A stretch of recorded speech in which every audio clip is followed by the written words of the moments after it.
Hallelujah. Hallelujah. यीशु की स्तुति हो, यीशु की स्तुति यीशु हो। को धन्यवाद। यीशु को धन्यवाद। Hallelujah, hallelujah. Hallelujah, hallelujah. Hallelujah. Hallelujah. आइए हम सबको एक बार बोलेंगे, प्रणाम मरिया, कृपा से पूर्ण प्रभु तेरे साथ। है, धन्य तू स्त्रियों में और धन्य तेरे गर्भ का फल यीशु।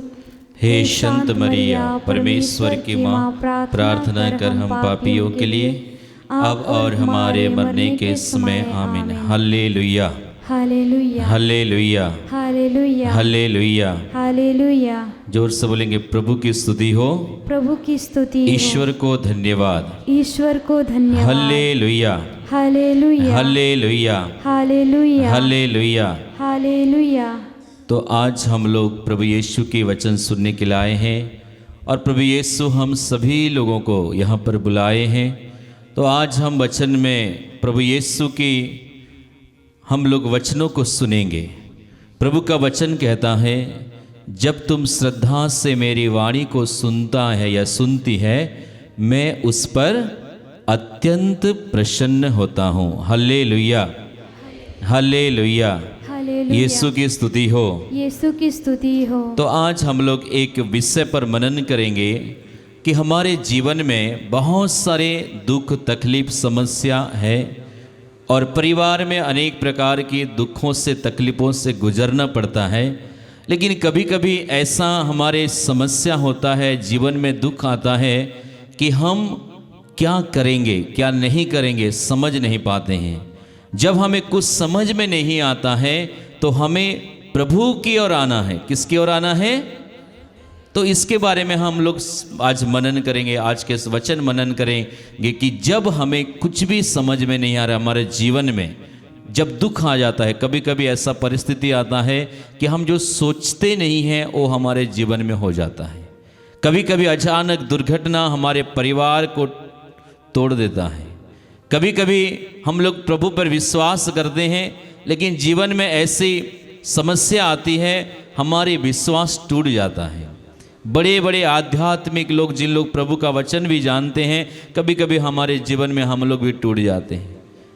तो जब हम लोग प्रभु की ऐसे हमारे जीवन में समस्या आती है, अनेक प्रकार की विपत्ति आती है, तो हमें क्या करना चाहिए? हम 3 चीज़ों में मनन करेंगे। पहला है कि प्रभु का वचन कहता है, स्तोत्र ग्रंथ अध्याय 34 वचन संख्या 6 में प्रभु का वचन कहता है, प्रभु की ओर दृष्टि लगाओ, आनंदित हो, तुम फिर कभी निराश नहीं होंगे। एक बार बोलेंगे, प्रभु की ओर दृष्टि लगाओ, दृष्टि लगाओ, आनंदित हो, आनंदित हो, और तुम फिर कभी निराश नहीं होगे, निराश नहीं हो। Hallelujah, hallelujah. हर समय, हर परिस्थिति में हमारी दृष्टि किस तरफ होना चाहिए? किस तरफ होना चाहिए? ईश्वर की ओर होना चाहिए, प्रभु की ओर होना चाहिए। प्रभु का वचन कहता है, प्रभु की ओर दृष्टि लगाओ और तुम आनंदित हो। ये वचन हमें ये सिखाता है कि हमारे जीवन में कितने भी पैसे क्यों ना हो, कितने भी संपत्ति क्यों ना हो, हमारे जीवन में कितने भी सफलता क्यों ना हो, लेकिन हमारे दृष्टि अगर प्रभु की ओर नहीं होगा तो हम आनंदित नहीं हो सकते। क्योंकि प्रभु का वचन कहता है, मेरे प्यारे भाई और बहनों, इब्रानियों के नाम संत पौलुस का पत्र अध्याय 13 वचन संख्या 8 में ईसा मसीह एक रूप रहते हैं। कैसा रहते हैं? एक रूप। वो कभी नहीं बदलता है। हमारी समस्या बदल सकता है, हमारे जीवन बदल सकता है, हमारे दृष्टि बदल सकता है, लेकिन यीशु मसीह कभी नहीं बदलते हैं। कब नहीं बदलते हैं? वचन कहता है, कल, आज और अनंत काल तक। यानी कि हमारे जीवन में हो सकता है हमारे दृष्टि आज प्रभु की ओर नहीं है, हो सकता है हमारी दृष्टि दुनिया की ओर चली गई। ऐसा समय था कि हम प्रभु के साथ रहते थे, लेकिन आज मेरा परिवार में अनेक प्रकार की प्रभु की उपस्थिति नहीं हो रहा है। हमारे जीवन में अनेक प्रकार की रुकावट है, हमारे जीवन में अनेक प्रकार की असफलताएं हैं, लेकिन अगर प्रभु चाहें तो प्रभु हमारी कल की ओर भी जा सकते हैं, आज की ओर भी जा सकते हैं और आने वाले दिनों में भी जा सकते हैं। हम लोग अपने पुराने जीवन में बचपन की ओर नहीं लौट सकते हैं, लेकिन कौन जा सकता है? कौन जा सकता है? यीशु जा सकता है, क्योंकि यीशु ने कहा माता के गर्भ से रचने से पहले ही मैं तुझे जानता हूं। यानी कि जब हम अपने निराश में, अपने दुखों में, अपने परिस्थिति, जब हमारे जीवन में ऐसा परिस्थिति होगा जब कुछ समझ में नहीं आएगा, उस समय अगर हम प्रभु की ओर दृष्टि लगाएंगे तो प्रभु हमारा कल को भी बदल सकता है और आज को भी बदल सकता है। इसलिए हमेशा प्रभु की ओर दृष्टि लगाना है। लेकिन प्रभु हमें कहते हैं प्रकाशन ग्रंथ अध्याय 2 वचन संख्या 4 में प्रभु का वचन कहता है, मुझे तुमसे शिकायत है, मुझे तुमसे शिकायत यह है कि तुमने अपना पहला धर्मोत्साह छोड़ दिया है। बहुत सारे लोग जो प्रभु के साथ थे, प्रभु की ओर दृष्टि लगाए हुए थे, प्रभु की ओर आते थे, आज उनका अंदर में वो विश्वास नहीं है, उनका अंदर में वो धर्मोत्साह नहीं है, उत्साह नहीं है। प्रार्थना करने के लिए बैठते हैं लेकिन प्रार्थना करने के लिए मन नहीं करता है। इस प्रकार हमारे जीवन में अनेक प्रकार की कमजोरी आ जाती है। कब आ जाती है? जब हमारी दृष्टि इधर उधर होने लगता है। तो जब हमारे जीवन में कुछ समझ में नहीं आएगा, क्या करेंगे क्या नहीं करेंगे, सबसे पहले किसकी ओर आना है? किसकी ओर आना है? यीशु की ओर केवल आने से नहीं होगा, यीशु की ओर क्या करना है? दृष्टि लगाना है। प्रभु का दृष्टि का मतलब है आध्यात्मिक जीवन में अगर हम देखेंगे तो केवल देखने से प्रभु को नहीं होगा, क्रूस को केवल देखने से नहीं होगा, गहराई से, अंतरतम से। हम लोग लूकस का सुसमाचार अध्याय 19 में एक व्यक्ति के बारे में जानते हैं। वो कौन व्यक्ति था? जक्कैयुस के बारे में। यीशु, उसने सुना था कि प्रभु यीशु को, उसके बारे में, यीशु के बारे में उसने सुना था। यीशु बहुत अच्छे शिक्षा देते हैं, उसके बारे में सुना था। इसलिए उनका अंदर में एक उत्साह आया, हृदय से उसका अंदर में उत्साह था। लेकिन जक्कैयुस के बारे में जब हम मनन करते हैं, जक्कैयुस कैसा आदमी था? वह क्या करने वाला? चुंगी लेने वाला, लोगों पर अत्याचार करने वाला, पैसा लूटने वाला आदमी था। लेकिन वो क्या करना चाहता था? हम लोग थोड़ा सा इस वचन को पढ़ेंगे। लूकस का सुसमाचार अध्याय 19, लूकस का सुसमाचार अध्याय 19 में हम लोग वचन को देखेंगे। 3 से हम लोग पढ़ेंगे। जक्कैयुस नामक एक प्रमुख धनी नाकेदार यह देखना चाहता था कि ईसा कैसे हैं, ईसा कैसे हैं। तो कभी कभी हमारे जीवन में हम लोग प्रभु को देखते हैं, लेकिन हम लोग देखते हुए भी नहीं देखते हैं। यीशु ने कहा तुम देखते रह जाओगे लेकिन नहीं देख पाओगे, तुमको सुनाई देगा लेकिन तुम नहीं सुनते हो। आज हमारे दृष्टि इसी प्रकार का है। इसलिए यहां पर जक्कैयुस, जब प्रभु यीशु आने का समाचार उसको मिला, उसने सबसे पहले क्या किया? वह भीड़ में उन्हें नहीं देख सक रहा था। जक्कैयुस यीशु को क्यों नहीं देख सकता था? क्यों नहीं देख सकता था? वह क्या था? नाटा था। यह गलत जवाब है। गलत जवाब है या नहीं है? आगे मान लीजिए एक छोटी सी लड़की या लड़का को मैं यहां पे रखूंगा और दूर देखो बोलने से वो देख नहीं पाएगी क्या? देख नहीं पाएगी? देख पाएगी। लेकिन उसके सामने अगर कोई चीज आ जाएगा, उससे बड़ा कुछ चीज आ जाएगा, तो देख पाएगा? देख पाएगा? नहीं। तो जक्कैयुस ने यीशु को क्यों नहीं देख पाया? भीड़ के कारण देख नहीं पाया, क्योंकि वो नाटा था। और इसलिए उसने मेहनत किया। क्या किया? क्या मेहनत किया? पेड़ पर चढ़ना पड़ा उसको, और उसने मेहनत करते हुए पेड़ पर चढ़ा और यीशु को उसने देखा। प्रभु की ओर दृष्टि लगाने के लिए हमें मेहनत करना पड़ेगा। प्रभु की ओर आने के लिए, प्रभु की ओर अपना दृष्टि को लगाने के लिए, हृदय से प्रभु को देखने के लिए बहुत सारा भीड़ हमारे जीवन में आएगी जो हमें प्रभु को देखने नहीं देगा। जब मैं प्रभु यीशु की ओर आ रहा था 2009 के बाद, बहुत सारा भीड़ मेरे जीवन में, जो कि मैं भी देखने के लिए असमर्थ था, लेकिन मेरा अंदर प्रभु को देखने के लिए क्या था? एक उत्साह था। और मैं भी चाहा कि मैं भी यीशु को जानूंगा, यीशु कैसा है, यीशु क्या कर सकता है। क्योंकि प्रभु ने कहा, मैं पापियों को मारने के लिए नहीं आया हूं, बल्कि पापियों को बचाने के लिए आया हूं। इसलिए जो भी यीशु की ओर देखता है, चाहे वो पापी हो, चाहे कितना भी पाप क्यों ना किए हो, लेकिन वो अगर यीशु को देखना चाहता है तो यीशु उसको दिखाई देता है। लेकिन हम लोग बचपन से यीशु को देखते हैं, लेकिन क्या सच में देख पा रहे हैं? सच में देख पा रहे हैं? क्योंकि अगर आप यीशु को देखेंगे तो आप हमेशा क्या रहेंगे? आनंदित रहेंगे। क्या रहेंगे?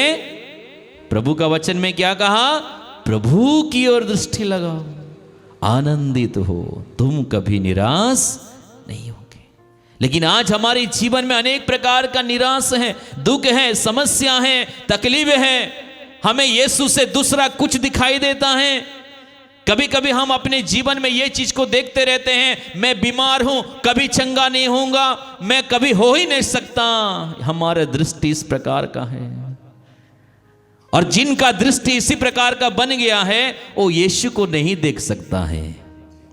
लेकिन जक्कैयुस ने विश्वास किया, मैं यीशु को देखूंगा। और उसको यह पता नहीं था कि यीशु ने उसको बुलाया। इतने भीड़ में यीशु ने किसको देखा? जक्कैयुस को देखा। क्यों देखा?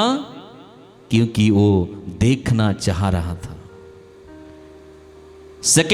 दूसरा इतिहास ग्रंथ अध्याय 16 में वचन लिखता है, ईश्वर पूरी पृथ्वी पर दृष्टि लगाता है जिससे वह उन लोगों की सहायता करे जो उसको सारे हृदय से पुकारते हैं, ढूंढते हैं। तो जब आपके जीवन में कुछ समझ में नहीं आए, क्या करें क्या नहीं करें, सबसे पहला काम है हमें किसकी ओर आना है? यीशु की ओर आना है, उसी की ओर दृष्टि लगाना है। जक्कैयुस ने आया, प्रभु को देखा, प्रभु ने कहा, जक्कैयुस नीचे उतरो, मैं आज आपके घर जाना चाहता हूं।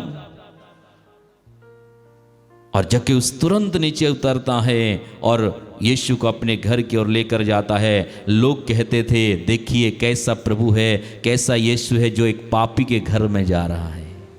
लेकिन यीशु ने अपने कान को क्या कर दिए? बंद कर दिए, और यीशु ने उनके घर में प्रवेश किए।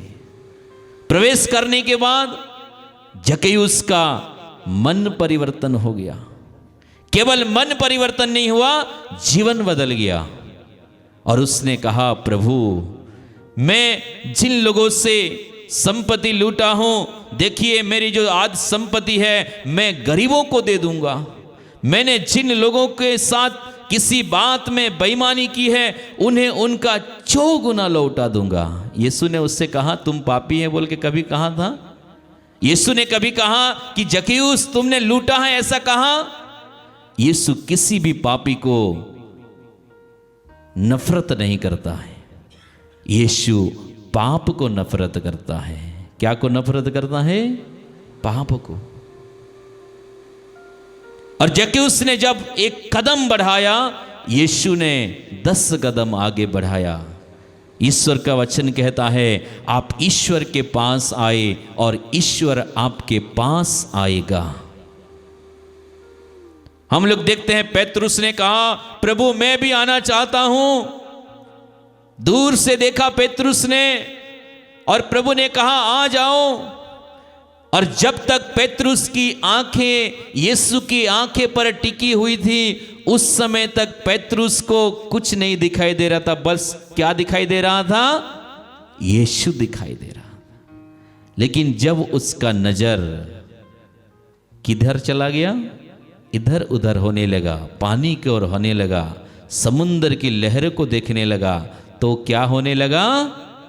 डूबने लगा। मेरे प्यारे भाइयों और बहनों, हमारे परिवार जब यीशु की ओर दृष्टि लगाती है, हम अपने व्यक्तिगत जीवन में जब प्रभु की ओर दृष्टि लगाते हुए आगे बढ़ते हैं, कितने भी समस्या हो, कितने भी मुश्किल हो, कितने भी दुख हो, तकलीफ हो, हम लोग यीशु को जब देखते हुए आगे बढ़ेंगे तो हम लोग कभी भी नहीं गिरेंगे। बाइबल में और एक घटना को हम लोग देखते हैं। दो व्यक्ति यीशु के पास आते हैं। लूकस का सुसमाचार अध्याय 18 में एक फरीसी और एक नाकेदार प्रार्थना करने के लिए आते हैं, और ये दोनों प्रार्थना करते हैं। उसमें से मैं इस नाकेदार ने क्या प्रार्थना कहा? फरीसी ने यह प्रार्थना किया, तन कर खड़ा हो गया और मन ही मन इस प्रकार की प्रार्थना करता रहा, ईश्वर मैं तुझे धन्यवाद देता हूं कि मैं दूसरे लोगों की तरह लोभी, अन्यायी, व्यभिचारी नहीं हूं, और ना इस नाकेदार की तरह हूं। मैं सप्ताह में 2 बार उपवास करता हूं, मैं अपनी सारी आय का 10वांश चुका देता हूं। उसने क्या कहा? प्रभु मैं सब कुछ करता हूं, मैं इस नाकेदार की तरह नहीं हूं। और लेकिन नाकेदार ने क्या प्रार्थना किया? कुछ ही दूरी पर खड़ा रहा, उसने स्वर्ग की ओर आंखें उठाने तक साहस नहीं हो रहा था। वह अपनी छाती पीट पीट कर यह कह रहा था, ईश्वर मुझ पापी पर दया कर। क्या प्रार्थना कर रहा था? ईश्वर मुझ पापी पर दया कर। यीशु ने कहा, मैं तुम लोगों से कहता हूं, वह नहीं बल्कि वही पाप मुक्त होकर अपने घर गया। जो अपने को बड़ा मानता है वह छोटा बनाया जाता है। हम अपने दृष्टि को देखेंगे, कभी कभी उस फरीसी की तरह हमारा दृष्टि है। हम अपने पाप में डूबे हुए रहते हैं, हम अनेक प्रकार की चीजों में लिप्त रहते हैं, लेकिन कभी कभी हमारे दृष्टि हमारी पापों को दिखाई नहीं देता है, बल्कि किसके पापों को दिखाई देता है? दूसरों को दिखाई देता है। अगर इस प्रकार की हमारे दृष्टि हमेशा देखता रहेगी या देखती रहेगी, हम कितने भी चर्च में डोनेशन करें, कितने भी वचन सुने, कितने भी प्रभु के पास आए, प्रभु हमारी प्रार्थना को स्वीकार नहीं करेंगे। बहुत सारे लोग कलीसिया में ऐसा है जिन लोग का दृष्टि अपनी ओर नहीं बल्कि दूसरों की ओर है। दूसरों की कमियां निकालना, दूसरों को हमेशा दोष देना, यह हमारी दृष्टि है। हम लोग प्रार्थना में बैठते हैं, प्रार्थना ग्रुप में प्रार्थना भी करते हैं, लेकिन हमारे मन में एक सोच आता है, देखो वो अच्छा प्रार्थना नहीं करता है, मैं अच्छा प्रार्थना करता हूं। हमारे जीवन में आध्यात्मिक घमंड आ जाता है। कभी कभी वो अच्छा नहीं गाता है, मैं अच्छा गाता हूं। ये दृष्टि को बदलना पड़ेगा। लेकिन उसी की तरह, नाकेदार की तरह हमें कहना है, प्रभु मुझ पापी पर दया कर। जक्कैउस ने कहा, अपने पापों को स्वीकार किया, मैं लोगों को ठगा था प्रभु, आज मैं 4 गुना वापस करूंगा। हमारी दृष्टि प्रभु की ओर होना है। मैं अपना एक साक्ष्य बताना चाहता हूं। जब मैं इस धूप का सीजन में, मैंने जब दुमका वहां पे रिट्रीट सेंटर में प्रार्थना करने के लिए कम से कम 1 महीना तक गया, उस समय मैं परम प्रसाद के सामने कम से कम 5-6 घंटा हम लोग बिताते थे, प्रार्थना करते थे। उस समय मेरे को एक चीज बहुत गहराई से समझ में आया कि जब हम लोग प्रभु की उपस्थिति में रहेंगे, प्रभु की ओर दृष्टि लगाते प्रार्थना करेंगे, उस समय हमें दूसरों का दोष नहीं बल्कि अपना दोष दिखाई देता है। कभी कभी हम लोग समझते हैं, प्रार्थना करते हैं, वचन पढ़ते हैं, लेकिन समझते कि मैं बहुत पवित्र जीवन जीता हूं। कभी कभी हमारे मन में ये आता है कि हम चर्च में मदद करते हैं, प्रभु को मदद करते हैं, हम लोग समझौता कर लेते हैं। लेकिन जब हम प्रभु के साथ बैठेंगे, प्रभु की ओर दृष्टि लगाए रखेंगे, तो दूसरों का कमजोरी नहीं बल्कि अपनी कमजोरी दिखाई पड़ेगा, और ये हमें ऊपर तक लेकर जाएगा, ये हमें हमारे जीवन को बदल देगा। जब जक्कैयुस ने यीशु को देखा, उसने मन जैसे ही उसने यीशु ने कहा जक्कैयुस नीचे उतरो, मैं आज आपके घर जाऊंगा, उसी समय उसका जीवन परिवर्तन हो गया। लेकिन यीशु को देखने के लिए उसने दो चीज किया। उसने क्या कहा? उसने कुछ भी नहीं सोचा, किसी के बारे में नहीं सोचा, छोटा कद का था, फिर भी वो कोशिश करता कि मैं प्रभु को देखूंगा। आज हमारे जीवन में यह कोशिश होना जरूरी है। जब हम अपने मेहनत करेंगे, कोशिश करेंगे, तो प्रभु हमें दिखाई देंगे, हर एक समस्या हमें दिखाई देगा। हम चाहे कितना भी तकलीफ आए, दुख आए, कष्ट आए, हमें पीड़ा नहीं होगा। संत मोनिका ने जब उसका, हम लोग जानते हैं संत मोनिका, उसका पति पेत्रुशियस, जो कि एक यीशु को नहीं जानने वाला व्यक्ति, संत अगस्तीन ने उसको देखकर अपना जीवन बिताया और बड़ी पाप आचरण में डूब गया। और ये सारा चीज को देखकर संत मोनिका ने घुटना टेक कर हर दिन प्रभु की ओर दृष्टि लगाते हुए रो रो कर प्रार्थना करती थी। और मरने से पहले केवल पेत्रुशियस नहीं, उसका पति नहीं, उसकी सास भी उसको बहुत तकलीफ देता था। संत मोनिका को, दोनों के लिए उसने घुटना टेक कर प्रार्थना किया। और बहुत कम उम्र जब संत अगस्तीन का था, उस समय उसका पिताजी का देहांत हो जाता है। लेकिन मरने से पहले उसका पति और उसकी सास दोनों ने बपतिस्मा ग्रहण किया।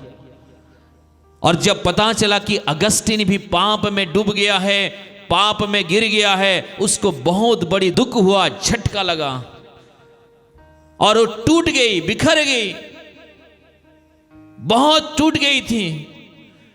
लेकिन उसने वहां के जो बिशप थे उनके पास गई और उसने कहा, बिशप स्वामी, मैं इतना प्रार्थना करता हूं, मेरा बेटा कैसा ऐसा बिगड़ सकता है, मैं इतना सुन के उसके बारे में मैं तंग हो चुका हूं, मैं क्या करूंगा। बिशप ने उसको एक जवाब दिया, मोनिका, तुम्हारी रोते हुए प्रार्थना करना, ईश्वर की दृष्टि लगाकर प्रार्थना करना कभी भी व्यर्थ नहीं जाएगा। तुम इसी में करते रहो, दृष्टि लगाते रहो प्रभु की ओर, एक ना एक दिन संत तुम्हारे बेटा अगस्तीन परिवर्तन हो जाएगा। और ये बात को उसने अपने हृदय में रखा, और उसने कितना साल, 18 साल तक उसने रो रो कर प्रार्थना किया, जिसके द्वारा, मां की प्रार्थना के द्वारा संत अगस्तीन का मन परिवर्तन हो गया। जब आप अपने परिवार में प्रभु की ओर दृष्टि लगाएंगे, जब माता पिता प्रभु की ओर दृष्टि लगाएंगे, तो अपना बच्चे का जीवन को आप बदल सकते हैं। क्योंकि यीशु आज, कल और अनंत काल तक एक ही रूप है। हम लोग बाइबल में देखते हैं मेरे प्यारे भाई और बहनों, ऐसा कोई व्यक्ति नहीं है जो यीशु के पास आया और खाली हाथ गया। कोई खाली हाथ गया? कोई खाली हाथ गया? किसी को प्रभु ने कहा मैं तुम्हें चंगा नहीं करूंगा, ऐसा कहा? नहीं कहा। प्रभु सबों के लिए आया है। इसलिए हर समय अपने दृष्टि दूसरों की कमी कमजोरियों को मत देखना, परिवार के कमी कमजोरियों को मत देखना, बल्कि यीशु को और अपना दृष्टि को लगाए रखना।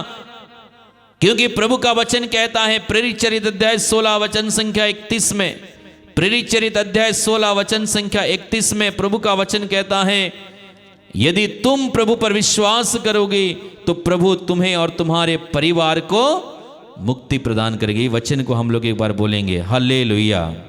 जोर से बोलेंगे, हालेलुया, हालेलुया, हालेलुया। हालेलुया। उन्होंने उत्तर दिया, उन्होंने उत्तर दिया, आप प्रभु ईसा मसीह में आप प्रभु ईसा मसीह विश्वास कीजिए विश्वास कीजिए तो आपको तो आप और आपके परिवार को और आपके परिवार को मुक्ति प्राप्त होगी। मुक्ति प्राप्त होगी। तो हर समय हमारे दृष्टि, जब हमारे जीवन में कुछ समझ में नहीं आ रहा है, क्या करेंगे, हम घबराए हुए हैं, निराश हैं, टूटे हुए हैं, बेटा बिगड़ गया है, चिंता मत करना, आप प्रभु की ओर दृष्टि लगाना, पूरे हृदय से प्रभु की ओर आ जाना, उस नाकेदार की तरह पुकारना, उस अंधे व्यक्ति के द्वारा पुकारना, ईसा दाऊद का पुत्र हम पर दया कर। जो भी प्रभु की ओर दृष्टि लगाता है वो हर समय कभी निराश नहीं होता है। प्रभु का वचन कहता है, निराश वे होते हैं जो अकारण प्रभु को त्याग देते हैं। बाइबल में बहुत सारे घटनाएं हैं। जब एक स्त्री को पकड़ा जाता है, लोगों के द्वारा मारा जाता है, मूसा के नियम के अनुसार उसको यीशु के सामने लाया जाता है। अगर पुराने विधान के अनुसार उस स्त्री को दंड देना चाहिए, लेकिन जब वो यीशु के पास आती हैं, वो एक आशा करती है, विश्वास करती है कि मुझे दंड नहीं मिलेगा, और उसने यीशु के पास आकर अपने हृदय को दे देती है, यीशु को पुकारती हैं। लोग देखना चाहते थे कि यीशु इसके साथ क्या कह रहा है, लेकिन उस समय यीशु ने क्या कहा, अगर कोई निष्पाप है तो वह पहला पत्थर उठाए। सब अपना छोड़ के चले गए। यीशु ने उस समय उस स्त्री को क्या कहा, उन लोग कहां हैं, सब चले गए, मैं भी तुम्हें दंड नहीं दूंगा, लेकिन फिर पाप नहीं करना। इसके द्वारा प्रभु हमें यह बताना चाहते हैं कि आप कितने भी गिरे क्यों ना हो, कितने भी बिखरे क्यों ना हो, कितना दिन से आपका नशापान क्यों ना हो, लेकिन आज अगर आप प्रभु की ओर दृष्टि लगाएंगे, प्रभु की ओर आएंगे, प्रभु आपका जीवन को बदल देगा। प्रभु आपका जीवन को बदल देगा। एफिसियों के नाम संत पौलुस का पत्र अध्याय 5 वचन संख्या 1 में प्रभु का वचन कहता है, आप लोग ईश्वर के प्रिय संतान हैं, इसलिए उसकी अनुसरण करें। क्या कहता है वचन, आप लोग ईश्वर की प्रिय संतान हैं, इसलिए उसका क्या करें, अनुसरण करें। किसका अनुसरण करें, किसका अनुसरण करें, ईश्वर का अनुसरण करें। आज इस दुनिया में बहुत सारी चीजें हैं जिसको हम लोग पीछे दौड़ते रहते हैं। कुछ लोग चंगाई के पीछे भागते रहते हैं, लोगों के पीछे भागते रहते हैं कि मैं इसके पास जाऊंगा, उस जगह पे जाऊंगा, चंगे हो जाऊंगा। उससे भी बढ़कर क्या है, आप यीशु का अनुसरण करें, क्योंकि सभी लोग कमजोर हैं, सभी पापी हैं। जो मनुष्य से नहीं होता है, जो मनुष्य के लिए असंभव है, वो किसके लिए संभव है, ईश्वर के लिए संभव है। इसलिए हमेशा यीशु की ओर देखते हुए उसके पास आने के लिए कोशिश करना। इब्रानियों के नाम संत पौलुस का पत्र, इब्रानियों के नाम संत पौलुस का पत्र अध्याय 12 वचन संख्या 2 में, इब्रानियों के नाम संत पौलुस का पत्र अध्याय 12 वचन संख्या 2 में हम लोग एक वचन को पढ़ते हैं, ईसा हमारे विश्वास के प्रवर्तक हैं और उससे पूर्णता तक पहुंचाते हैं। इंग्लिश बाइबल में अच्छा लिखा है, लुकिंग टू जीसस, यीशु की ओर देखो, क्योंकि उसके द्वारा हमें विश्वास मिलता है। वो हमारे विश्वास के प्रवर्तक हैं और हमारी विश्वास की गहराई, हमारी हृदय की गहराई ईश्वर जानता है, वो पूर्णता तक पहुंचा सकता है। जैसा हम लोग सुना है, नजर हटी तो दुर्घटना घटी। विश्वास घटा, प्रार्थना घटा तो विश्वास घटा। जब हमारी नजर हट जाएगी तो हम दुर्घटना हो जाता है। उसी प्रकार जब हमारे विश्वास कमजोर हो जाता है, हमारे जीवन में जब हम विश्वास नहीं कर पाते हैं, ईश्वर की ओर नहीं मुड़ पाते हैं, उसका एक सीधा कारण है ईश्वर की ओर नहीं देखना। इसका सीधा कारण है हमारा विश्वास का कमी हो जाता है। इसलिए जब हम यीशु के पास आएंगे, यीशु की ओर मुड़ जाएंगे, यीशु की ओर आएंगे, तो यीशु हमारे विश्वास को बढ़ाया, हमारे विश्वास को बढ़ाएगा।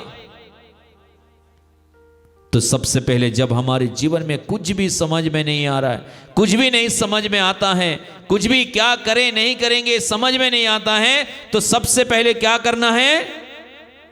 प्रभु की ओर, प्रभु की ओर, जोर से बोलेंगे वचन को, स्तोत्र ग्रंथ अध्याय 34 वचन संख्या 6, बोलिए, प्रभु की ओर, प्रभु की ओर दृष्टि लगाओ, दृष्टि लगाओ, आनंदित हो, आनंदित हो, तुम फिर कभी निराश नहीं होगे, निराश नहीं होगे। Hallelujah, hallelujah, hallelujah, hallelujah, hallelujah, hallelujah, hallelujah. Hallelujah. दूसरा, जब हमारे जीवन में समस्या आती है, दुख आता है, तकलीफ आता है, जब हमको समझ में नहीं आता है कि हम क्या करें, दूसरा है हर परिस्थिति में, हर समय, हर चीजों में हमें क्या करना पड़ेगा? ईश्वर की आराधना करना, वर्शिप करना, उसकी महिमा देना, ईश्वर को धन्यवाद देना सभी परिस्थितियों में। हम लोग बाइबल में बार बार एक वचन को देखते हैं कि सभी चीजों के लिए ईश्वर को धन्यवाद दो, हर परिस्थिति के लिए ईश्वर को धन्यवाद दो। हम लोग एक वचन को पढ़ेंगे मत्ती का सुसमाचार अध्याय 8 में, मत्ती का सुसमाचार अध्याय 8 में, ईसा पहाड़ी से उतरे, एक विशाल जनसमूह उनके पीछे हो लिया। उस समय एक कोढ़ी उनके पास आया और उसने यह कहते हुए उन्हें दंडवत किया, प्रभु आप चाहें तो मुझे शुद्ध कर सकते हैं। ये बहुत अच्छी प्रार्थना किया। इस वचन को हम लोग गहराई से समझेंगे। जब वो पहाड़ी पर प्रभु यीशु प्रवचन दे रहे थे, उस समय एक कोढ़ी नीचे से उसकी प्रवचन को सुन रहा था। क्योंकि हम लोग पुराने विधान में देखते, कोई कोढ़ से बीमार है उसको क्या माना जाता था? अशुद्ध माना जाता था। लेकिन वो दूर से वो सुन रहा था वचन को।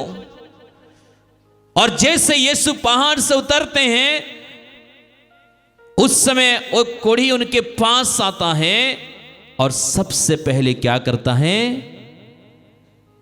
वह उन्हें दंडवत किया। क्या किया? दंडवत किया। इंग्लिश बाइबल में, कोई कोई बाइबल में लिखा है ही वर्शिप जीसस। उसने यीशु को दंडवत करते उसकी आराधना किया। ये दूसरा चीज है। यीशु के सामने इसने दंडवत किया और एक प्रार्थना किया। और प्रार्थना क्या? प्रभु आप चाहें तो मुझे शुद्ध कर सकते हैं। उसने प्रभु को नहीं कहा प्रभु मैं कोढ़ी हूं, मैं कोढ़ के बीमार से हूं, मैं ऐसा हूं वैसा हूं, मुझे चंगा कीजिए। उसने ऐसा नहीं कहा। उसने सबसे पहला क्या किया? दंडवत किया। यीशु को दंडवत किया। जब हम प्रभु के सामने घुटने टेक कर दंडवत करते हैं, हम अपने आप को प्रभु के सामने क्या करते हैं? समर्पित करते हैं। हम ये कहना चाहते हैं कि प्रभु मैं तेरे सामने कुछ नहीं हूं, तू ही सब कुछ है, तू ही सर्वशक्तिमान है। सोचिए, उस कोढ़ी का बीमार में इसका पूरा शरीर कोढ़ से भर गया था। कितना गंध मार रहा होगा, एक एक मांस निकल रहा होगा। फिर भी उसने उस दुख तकलीफ रहते हुए भी उसने ईश्वर के सामने चंगाई के लिए नहीं भागा। ईश्वर को नहीं कहा कि प्रभु मुझे चंगा कर, नहीं कहा। उसने सबसे पहले यीशु के सामने क्या किया? दंडवत किया। उसने प्रभु की महिमा की कि प्रभु तू ही सब कुछ है, तू ही कर सकता है। और उसने कहा प्रभु आप चाहें तो मुझे शुद्ध कर सकते हैं, मुझे शुद्ध कीजिए। ऐसा प्रार्थना नहीं कहा। उसने कहा दंडवत करते हुए, विनम्र बनते हुए, नम्र बनते हुए उसने कहा प्रभु आप चाहें तो मुझे शुद्ध कर सकते हैं। और वचन कहता है ईसा ने हाथ बढ़ाकर यह कहते हुए उनका स्पर्श किया, मैं यही चाहता हूं तुम शुद्ध हो जाओ। कभी कभी कोई प्रार्थना के लिए हमें घुटना टेक कर, दंडवत करते हुए, तकलीफ उठाते हुए प्रार्थना करना है। मेरे प्यारे भाई और बहनों, हमारे जीवन में दुख आता है, तकलीफ आता है, समस्या होता है, हम लोग रोते हैं, कुड़कुड़ाते हैं, प्रभु को कहते हैं प्रभु तू मेरी प्रार्थना को क्यों नहीं सुनता है? मैं इतना प्रार्थना करता हूं, प्रभु मेरे प्रार्थना को ध्यान क्यों नहीं देता है? वही समय है प्रभु के सामने दंडवत करना। वही समय है प्रभु के सामने अपने आप को पूर्ण रूप से समर्पित करना, उसकी महिमा करना। क्योंकि हम लोग देखते हैं ईसाया का ग्रंथ अध्याय 43 वचन संख्या 21 में प्रभु क्या वचन कहता है। ईसाया का ग्रंथ अध्याय 43 वचन संख्या 21 में प्रभु का वचन कहता है मैंने यह प्रजा अपने लिए बनाई है। किसके लिए बनाई है? मैंने ये प्रजा आप लोगों को, मनुष्य को ईश्वर ने किसके लिए बनाई है? कि वह मेरा स्तुतिगान करे, मेरी आराधना करे। जब हम ईश्वर के सामने दुख में, तकलीफ में, समस्या में उसकी आराधना करते हैं, यह सबसे बड़ी प्रार्थना होता है।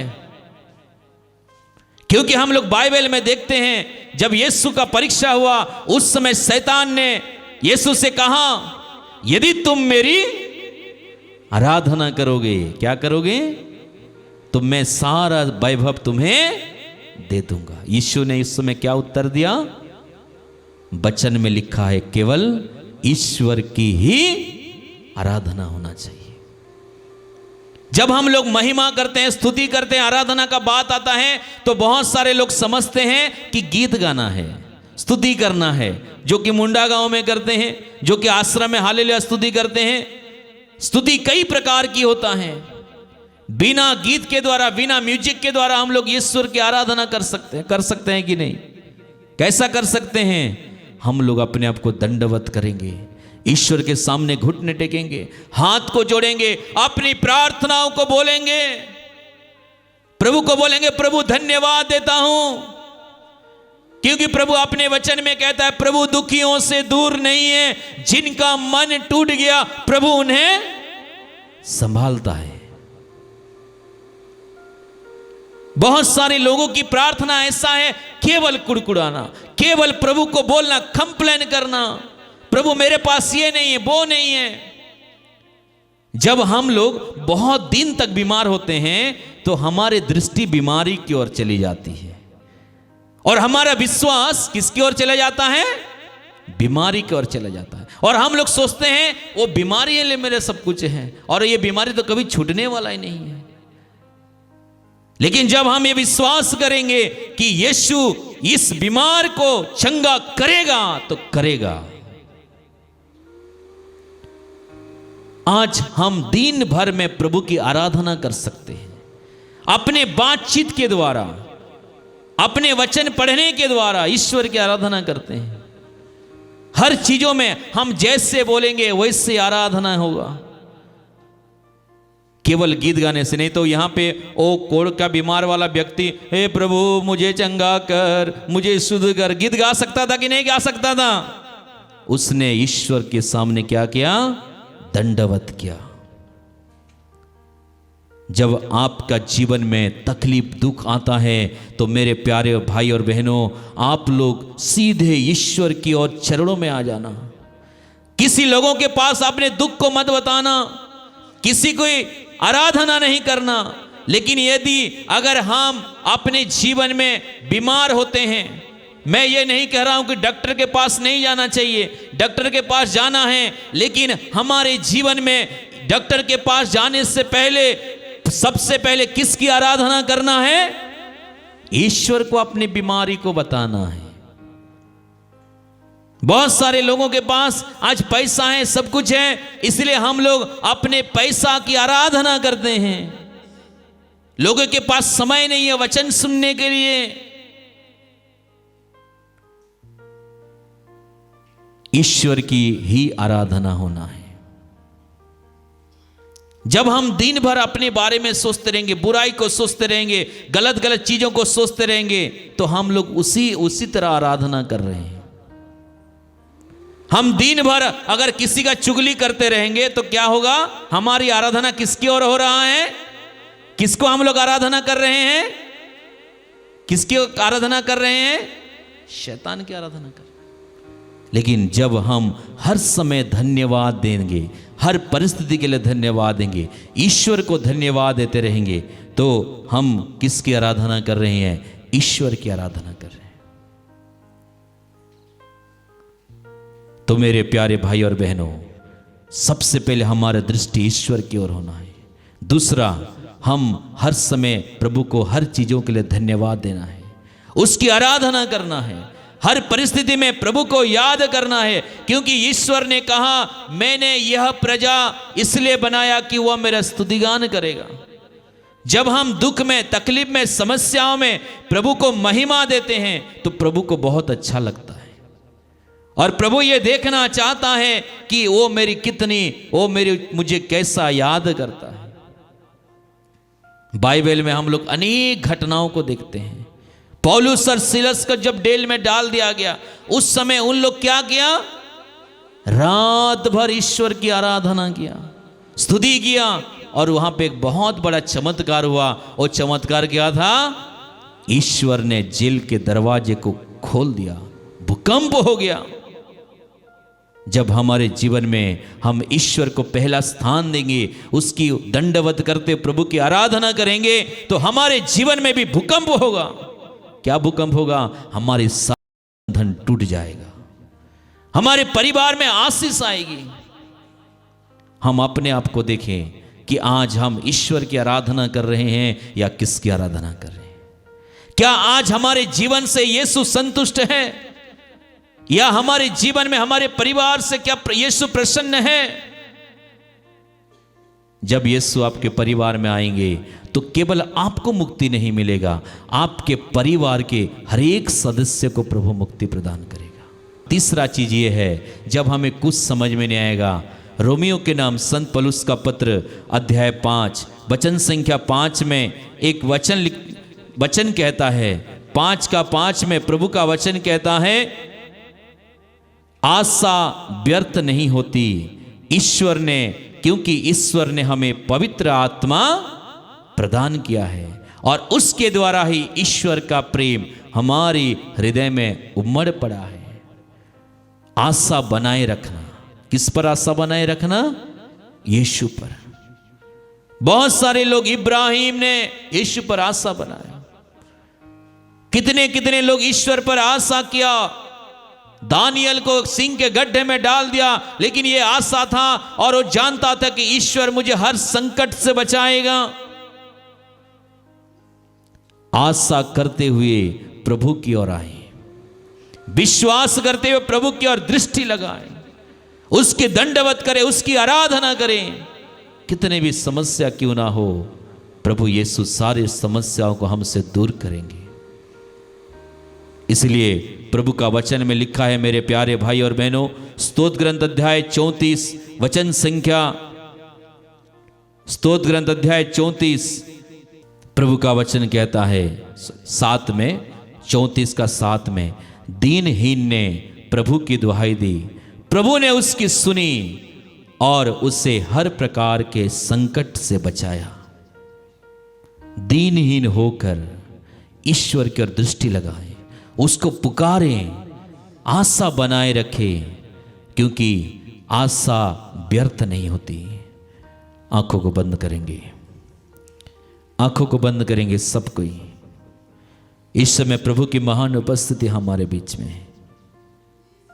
प्रभु ने कहा, प्रभु की ओर दृष्टि लगाओ, आनंदित हो, तुम कभी निराश नहीं होगे। हमारे दृष्टि केवल ईश्वर की ओर होना चाहिए।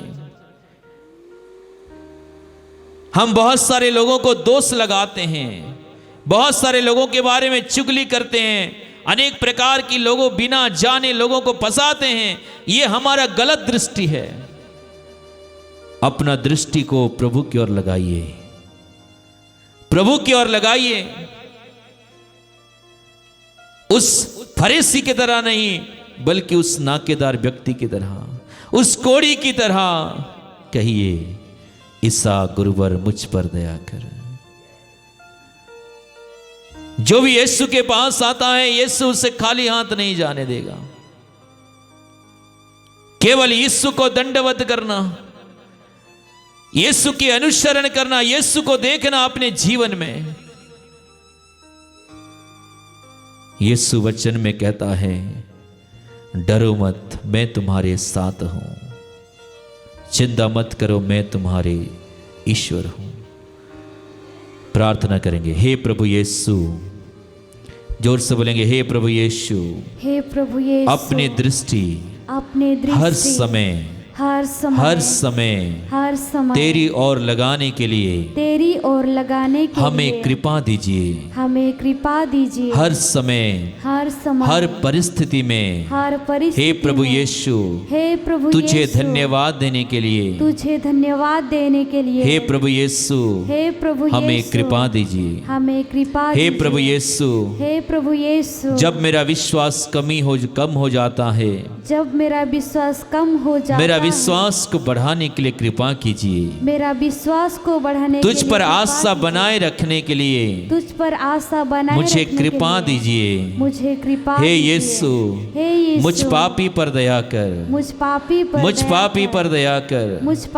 तू सर्वशक्तिमान है, तू राजाओं की राजा है। तेरी महिमा हो, तेरी आराधना हो, तेरी स्तुति हो, तेरी महिमा हो, तेरी आराधना हो। धन्यवाद यीशु, धन्यवाद यीशु, धन्यवाद यीशु, धन्यवाद यीशु। प्रभु की ओर दृष्टि लगाएं, आनंदित हो, तुम फिर कभी निराश नहीं होगे। हर दुख में, परिस्थिति में, हर समय प्रभु की ओर दृष्टि लगाएं। इस समय आपके जीवन में अनेक प्रकार की चीजें हैं। आपको लगता है कि ये नहीं हो सकता, नहीं होगा। ईश्वर पर विश्वास करें, भरोसा करें।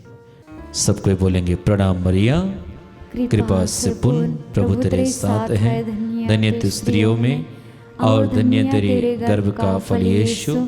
हे संत मरिया, परमेश्वर की मां, प्रार्थना कर हम पापियों के लिए, अब और हमारे मरने के समय। आमीन।